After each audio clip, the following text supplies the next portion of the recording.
Khannagar murder ଘଟଣାର पर्दाफाश कला कमिशनरेट पुलिस। घटनार तदंत करी सीसीटीवी जांच करी जन को गिरफ करिछि पुलिस। गत 11 तारिख सकाळे खाननगर रिंग रोड ठारे जन को पत्थर छेची हत्या करा जायथिला। मृतक पुरीघाट थाना अधीन जारीलेन पप्पू ओरफ प्रकाश दास तांकु केही पत्थर छेची हत्या करिथिबा पुलिस संदेह करुथिला। तांकर मुंड पछपटे बड़ क्षतचिन्ह रहिथिला।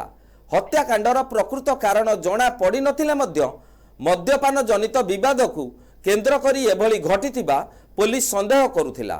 बादामबाड़ी थाना पुलिस मृतदेह जबत करी तनाघना चलाइथिला। स्टोन मैन आतंक को नहीं पुणी चर्चा आरंभ होइथिला।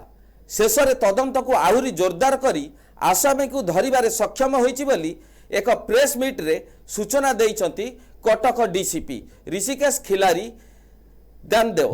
गत रविवार आमर खाननगर रिंग रोड पाखर गोटे मर्डर केस रिपोर्ट होइतिला जहा भितर आमे सस्पेक्ट करूथिलु कि गोटे स्टोन रो अटैक करा हेछि।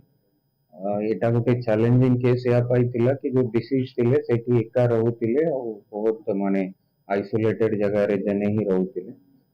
फॉर्चुनेटली ये केस रिपोर्ट हैला परे हमर गोटे सीपी सरांक निर्देश क्रमे गोटे स्पेशल टीम फॉर्म करा जायतिला जोटारे कि आमे सेठीर जो पाखापाखि सब फुटेज तांकर कहा संगरे कन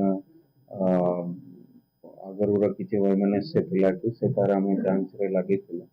से टीम रो नेतृत्व हमर जोन 6 रो एसीपी अशोक गिरी और इंस्पेक्टर राव इंस्पेक्टर चित्तरंजन राव जगन्नाथ साहू सुनील दड़ी उनका सहित हमारा स्पेशल स्क्वाड तूफान साजन आर्या एंड अदर्स भीतर लगी थे रमाकांत। ये टीम एक्चुअली एटा चैलेंजिंग या पाई थिला कि सेठी कुछ भी हमको स्पॉट को बड़ा धारणा रखियो नथिला जेतो आइसोलेटेड जगह।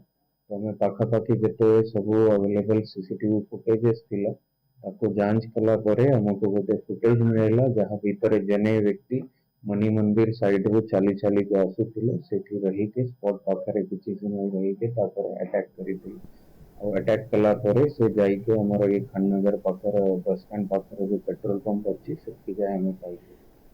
कटक रु सत्यदीप करक रिपोर्ट एनटीवी।